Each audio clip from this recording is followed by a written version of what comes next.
Hi everyone, welcome back to my channel. ನಾನು ಇವತ್ತೊಂದು different ಆಗಿರೋಂತಹ beads ನೋಡಿದೆ ಶಾಪ್ನಲ್ಲಿ. ನೋಡಿ, ಈ ಥರ ಇದೆ, ಓಲ್ ಇದೆ, ಗದೆ ಥರ ಇದೆ, ಸೇಮ್ ಟು ಸೇಮು. ತುಂಬ ಡಿಫ್ರೆಂಟ್ ಆಗಿತ್ತು. ಇದರಲ್ಲಿ ಯಾವ ಥರ ಡಿಸೈನ್ ಮಾಡಬೇಕು ಅಂತ ನಾನು ಅಂಗಡಿಯವ್ರಿಗೆ ಕೇಳಿದೆ. ನಮಗೆ ಗೊತ್ತಿಲ್ಲ, ನೀವೇ ಹಾಕಿ ತೋರಿಸಿದ್ರೆ ನಮಗೂ ಐಡಿಯಾ ಬರುತ್ತೆ ಅಂದರು. ನಾನು ಇದನ್ನು ತೊಗೊಂಡು ಬಂದು ಹೊಸ ಥರ ಒಂದು ಆರ್ಚ್ ಹಾಕಿ ತೋರಿಸ್ತಾ ಇದ್ದೀನಿ. ಈ ಥರದ ಬೀಡ್ಸ್ ನೀವು ಯಾರಾದರೂ ನೋಡಿದರೆ ಕಮೆಂಟ್ ಮಾಡಿ. ಹಾಗೆ ನೀವೇ ಯಾವುದಾದ್ರೂ ಹಾಕಿದರೆ ಒಂದು ಐಡಿಯಾ ಕೊಟ್ಟರೆ ನನಗೂ ಒಂದು ಐಡಿಯಾ ಬರುತ್ತೆ. ಫಸ್ಟಿಗೆ ಬಟ್ಟೆಗೆ 2 ಸರಿ ಲಾಕ್ ಮಾಡ್ತಾಯಿದ್ದೀನಿ. ಲಾಕ್ ಮಾಡಿಬಿಟ್ಟು 4 ಚೈನ್ ಹಾಕ್ತಾಯಿದ್ದೀನಿ. 4 ಚೈನ್ ಹಾಕಿಬಿಟ್ಟು ಎಲ್ಲಿಗೆ ಬರುತ್ತೋ ಅಲ್ಲಿಗೆ ಲಾಕ್ ಹಾಕಿದ್ಮೇಲೆ ಪಕ್ಕದಲ್ಲಿ ಒಂದು ಸಿಂಗಲ್ ಕ್ರೋಶೆಟ್ ಹಾಕ್ತೀನಿ, ಇನ್ನೂ ಒಂದು ಸಿಂಗಲ್ ಕ್ರೋಶೆಟ್ ಹಾಕ್ತೀನಿ.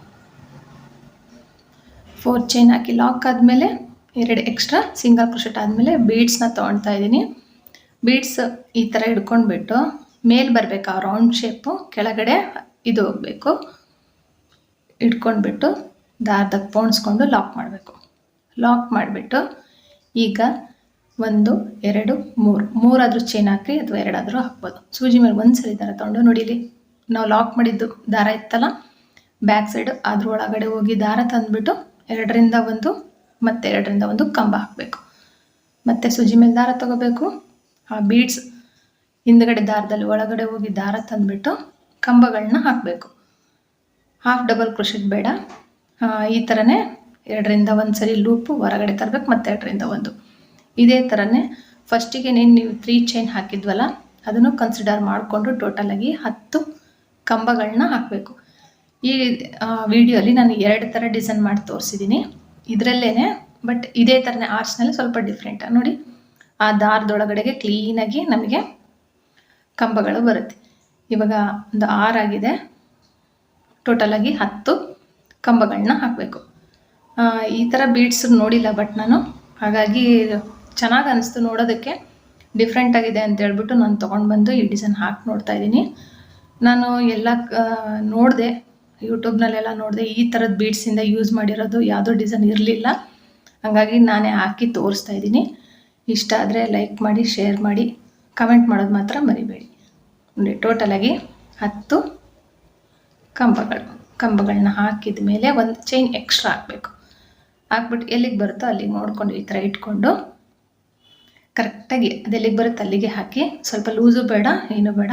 ನೋಡಿ, ಅಡ್ಡ ಬಂದು ಈ ಥರ ಆರ್ಚ್ ಬರುತ್ತೆ. ಡಿಫ್ರೆಂಟಾಗಿ ಯಾವಾಗಲೂ ನಾವು ಕ್ರಾಸಾಗಿ ಬೀಡ್ ಹಾಕಿ ವಿ ಶೇಪ್ನಲ್ಲಿ ಹಾಕಿ ಬೀಡ್ ಹಾಕ್ತಿದ್ವಲ್ಲ, ಸೈಡ್ ಆರ್ಚ್. ಬಟ್ ಇದು ಬೀಡ್ ಮೇಲೆ ಆರ್ಚ್ ಬರೋ ಥರ ಮಾಡಿದ್ದೀನಿ. ಡಿಫ್ರೆಂಟಾಗಿದೆ, ಹೊಸ ಥರ ಡಿಸೈನು ಮತ್ತು ಹೊಸ ಥರ ಬೀಡ್ಸು ಹಾಕಿ ನಾನು ಈ ಡಿಸೈನ್ನ ಹಾಕಿ ತೋರಿಸ್ತಾ ಇದ್ದೀನಿ. ಲಾಕ್ ಮಾಡಬೇಕು. ನಾನು ಬೀಡ್ಸ್ ತರಕ್ಕೆ ಹೋದಾಗ ತುಂಬ ಜನ ಈ ಬೀಡ್ಸ್ನಲ್ಲಿ ಯಾವ ಡಿಸೈನ್ ಹಾಕಬೇಕು ಅಂತ ಅವ್ರಿಗೆ ಕೇಳ್ತಾಯಿದ್ರು, ಅಂಗಡಿಯವ್ರಿಗೆ. ನಾನು ನೋಡೋಣ ಅಂತ ಹೇಳ್ಬಿಟ್ಟು ನನಗೂ ಐಡಿಯಾ ಇರಲಿಲ್ಲ. ಬಟ್ ಮನೆಗೆ ಬಂದಮೇಲೆ ಒಂದು 2-3 ಥರ ಟ್ರೈ ಮಾಡಿದೆ, ಅದೆಲ್ಲ ಫೇಲ್ಯೂರ್ ಆಯಿತು. ಇದು ಒಂಥರ ಡಿಫ್ರೆಂಟಾಗಿ ಚೆನ್ನಾಗಿ ಕಾಣ್ತು ಅಂತ ಹೇಳ್ಬಿಟ್ಟು ಈ ಡಿಸೈನ್ನ ನಾನು ಚೂಸ್ ಮಾಡಿ ನಿಮಗೆಲ್ಲರಿಗೂ ತೋರಿಸೋಣ ಅಂತ ಈ ವಿಡಿಯೋ ಮಾಡಿದ್ದೀನಿ. ನೋಡಿ, ಇಲ್ಲಿ ಈ ಥರ ಕಾಣುತ್ತೆ ಆರ್ಚ್. ತುಂಬ ಚೆನ್ನಾಗಿ ಕಾಣ್ತಾ ಇದೆ. ಚೆನ್ನಾಗಿ ಕಾಣ್ತಿದೆಯಲ್ಲ ಅಂತ ನೀವು ಕಮೆಂಟ್ ಮಾಡಿ ತಿಳಿಸಿ. ಲಾಸ್ಟಿಗೆ 2 ಎಕ್ಸ್ಟ್ರಾ ಸಿಂಗಲ್ ಕ್ರೋಶೆಟ್ ಹಾಕಿದ ಮೇಲೆ ಮತ್ತು 4 ಚೈನ್ ಹಾಕಿ ಲಾಕ್, ಮತ್ತು ಅದ್ರ ಪಕ್ಕ 2 ಸಿಂಗಲ್ ಕ್ರೋಶೆಟ್ಟು. 1 2 ಸಿಂಗಲ್ ಕ್ರೋಶೆಟ್ ಹಾಕಿದ್ಮೇಲೆ ಸ್ವಲ್ಪ ದಾರ ಮೇಲೆ ಎತ್ಕೋಬೇಕು.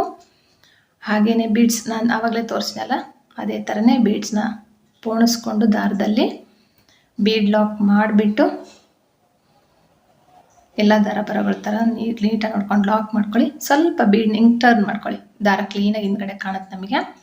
ಇವಾಗ 3 ಚೈನ್ ಆದರೂ ಹಾಕ್ಬೋದು, 2 ಚೈನ್ ಆದರೂ ಹಾಕ್ಬೋದು. ಒಂದು ಸರಿ ಸೂಜಿ ಮೇಲೆ ದಾರ ತೊಗೊಂಡು ಮತ್ತು ಆ ದಾರದೊಳಗಡೆ ಹೋಗಿ ದಾರ ತಂದುಬಿಟ್ಟು 2ರಿಂದ 1 ಟೋಟಲಾಗಿ ಇಲ್ಲಿನೂ ಸಹ 10 ಕಂಬಗಳನ್ನ, ಪ್ರತಿಯೊಂದು ಆರ್ಚಿಗೂ 10 ಕಂಬಗಳನ್ನ, ಆ ದಾರದ ಹಿಂದ್ಗಡೆ 10 ಕಂಬ ಕರೆಕ್ಟಾಗಿ ಆಗುತ್ತೆ. ಅದಕ್ಕಿಂತ ಜಾಸ್ತಿ ಬೇಡ, ಚೆನ್ನಾಗಿ ಕಾಣಲ್ಲ. ಹಾಗಾಗಿ ಸೈಡ್ ಆರ್ಚ್ ನೀವು ಯಾವಾಗಲೂ ನೋಡಿರ್ತೀರ, ಇದರಲ್ಲೂ ಸೈಡ್ ಆರ್ಚ್ನ ನಾನು ಟ್ರೈ ಮಾಡಿದೆ. ಬೇಕು ಅಂದರೆ ಅದನ್ನು ಹಾಕಿ ತೋರಿಸ್ತೀನಿ, ಕಮೆಂಟ್ ಮಾಡಿ. ಬಟ್ ಇದು ನನಗೆ ಹೊಸ ಥರ ಅನ್ನಿಸ್ತು, ಡಿಫ್ರೆಂಟ್ ಆಗಿರೋಂಥ ಆರ್ಚು.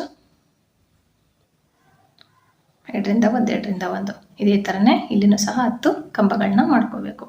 ಫಸ್ಟಿಗೆ ಏನು 3 ಚೈನ್ ಅಥವಾ 2 ಚೈನ್ ಹಾಕಿರ್ತಲ್ಲ ಅದನ್ನು ಕನ್ಸಿಡರ್ ಮಾಡಿಕೊಂಡು ಕಂಬಗಳನ್ನ ಹಾಕಬೇಕು. ಇಲ್ಲಿ ಬೇಕು ಅಂದರೆ ನಾನು ಬೀಡ್ಸ್ ಹಾಕಿಬಿಟ್ಟು ಸಹ ತೋರಿಸಿದ್ದೀನಿ. ಅದು ಇನ್ನೊಂದು ಡಿಸೈನ್ ಅಂತ ಹೇಳಿದ್ನಲ್ಲ, ಅದಕ್ಕೊಂದು ಇನ್ನೂ ಒಂದು ವೀಡಿಯೋ ಬೇಡ ಅಂತ ಹೇಳ್ಬಿಟ್ಟು ಇದರಲ್ಲೇ ನಾನು ಬೀಡ್ಸ್ ಹಾಕಿಬಿಟ್ಟು ತೋರಿಸಿದ್ದೀನಿ ನೋಡಿ. ಆರ್ಚ್ ಕಂಪ್ಲೀಟ್ ಆದಮೇಲೆ 10 ಕಂಬ ಆದಮೇಲೆ ಒಂದು ಚೈನ್ ಹಾಕಿಬಿಟ್ಟು ಡೈರೆಕ್ಟಾಗಿ ಬಟ್ಟೆಗೆ ಎಲ್ಲಿಗೆ ಬರುತ್ತೋ ಅಲ್ಲಿಗೆ ಲಾಕ್ ಮಾಡಬೇಕು.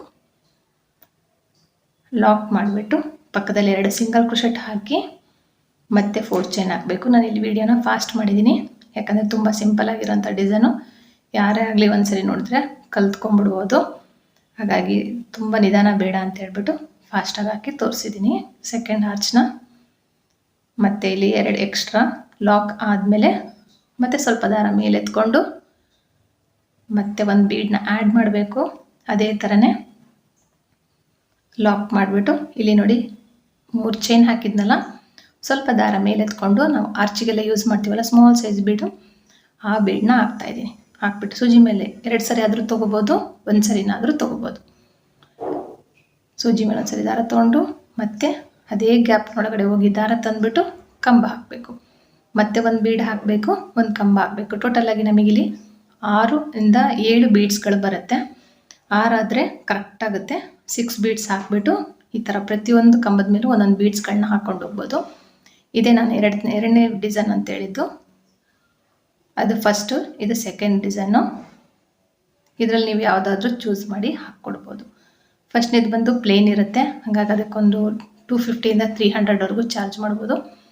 ಇದನ್ನು ಸಹ ಸ್ವಲ್ಪ ಬೀಡ್ಸ್ ಬರುತ್ತೆ, ಒಂದು 350 ಅಥವಾ 300 ನೀವು ಚಾರ್ಜ್ ಮಾಡ್ಬೋದು. ನಿಮ್ಮ ಪ್ಲೇಸ್ ಮೇಲೆ ಡಿಪೆಂಡ್ ಆಗುತ್ತೆ, ಇಷ್ಟೇ ಅಂತ ಹೇಳೋದಕ್ಕಾಗಲ್ಲ. ನೋಡಿಕೊಂಡು ಕ್ಲೀನಾಗಿ ಚಾರ್ಜ್ ಮಾಡಿ. ಹಾಗೆಯೇ ಫಿನಿಶಿಂಗು ಸಹ ನೀಟಾಗಿ ಕೊಡೋದಕ್ಕೆ ಟ್ರೈ ಮಾಡಬೇಕು. ನೋಡಿ ಇಲ್ಲಿ ಟೋಟಲಾಗಿ ನಾನು 6 ಬೀಡ್ಸ್ಗಳನ್ನ ಹಾಕಿ ತೋರಿಸ್ತೀನಿ. ನೋಡಿ 6 ಬೀಡ್ಸ್ ಇದೆ. ಎಲ್ಲಿಗೆ ಬರುತ್ತೋ ಅಲ್ಲಿಗೆ ಒಂದು ಎಕ್ಸ್ಟ್ರಾ ಚೈನ್ ಹಾಕಿಬಿಟ್ಟು ಎಲ್ಲಿಗೆ ಬರುತ್ತೋ ಅಲ್ಲಿಗೆ ಬಟ್ಟೆಗೆ ಡೈರೆಕ್ಟಾಗಿ ಲಾಕ್ ಮಾಡಬೇಕು. ಲಾಕ್ ಮಾಡಿಬಿಟ್ಟು 2 ಎಕ್ಸ್ಟ್ರಾ ಸಿಂಗಲ್ ಕ್ರೋಶೆಟ್ಟು ಮತ್ತು 4 ಚೈನ್ ಹಾಕಿ ಮತ್ತು 2 ಸಿಂಗಲ್ ಕ್ರೋಶೆಟ್ ಎಕ್ಸ್ಟ್ರಾ ಹಾಕಿಬಿಟ್ಟು ಡಿಸೈನ್ನ ಕಂಪ್ಲೀಟ್ ಮಾಡಿ ನಾನು ಇದಕ್ಕೆ ಜೊತೆಗೆ ಬಾಲ್ ಚೈನ್ನ ಅಂಟಿಸ್ಬಿಟ್ಟು ತೋರಿಸ್ತೀನಿ. ನೋಡಿ ಡಿಫ್ರೆಂಟ್ ಆಗಿದೆ, 2 ಡಿಸೈನ್. ಇದು ಒಂಥರದ್ದು, ಇದು ಒಂಥರದ್ದು ಬಂದಿದೆ. ಇಲ್ಲಿ ನೋಡಿ ನಾನು ಬಾಲ್ ಚೈನ್ ಅಂಟಿಸಿದ್ದೀನಿ, ಬೇಬಿ ಕುಚ್ಚು ಕಟ್ಟಿದ್ದೀನಿ 137 ದಾರ ತೊಗೊಂಡು. ಈ ಥರ ಬಾಲ್ ಚೈನ್ ಹಾಕಿದರೆ ಅದು ಒಂಥರ ಡಿಫ್ರೆಂಟ್ ಆಗಿರುತ್ತೆ. ಬಾಲ್ ಚೈನ್ ಬೇಡ ಅಂದರೆ ಈ ಥರ ಬೀಡ್ಸ್ ಹಾಕಿನೂ ಕೊಡ್ಬೋದು. ಇವೆರಡರಲ್ಲಿ ನಿಮ್ಗೆ ಯಾವ್ದು ಇಷ್ಟ ಡಿಸೈನ್, ಫಸ್ಟ್ ಒನ್ ಇದು, ಸೆಕೆಂಡ್ ಒನ್ ಪಕ್ಕದ್ದು, ಇವೆರಡರಲ್ಲಿ ನಿಮ್ಗೆ ಯಾವ್ದು ಇಷ್ಟ ಆಯಿತು ಅಂತ ಕಮೆಂಟ್ ಮಾಡಿ. ಹಾಗೆ ಈ ವಿಡಿಯೋ ನಿಮ್ಗೆ ಇಷ್ಟ ಆಗಿದೆ ಲೈಕ್ ಮಾಡಿ, ಶೇರ್ ಮಾಡಿ, ಕಮೆಂಟ್ ಮಾಡಿ. ಹೊಸಬ್ರಾಗಿದ್ದರೆ ಪ್ಲೀಸ್ ನನ್ನ ಚಾನಲ್ನ ಸಬ್ಸ್ಕ್ರೈಬ್ ಮಾಡೋದು ಮಾತ್ರ ಮರಿಬೇಡಿ. ಹಾಗೆ ಆದಷ್ಟು ಲೈಕ್ ಮಾಡಿ. Thank you for watching. Thank you.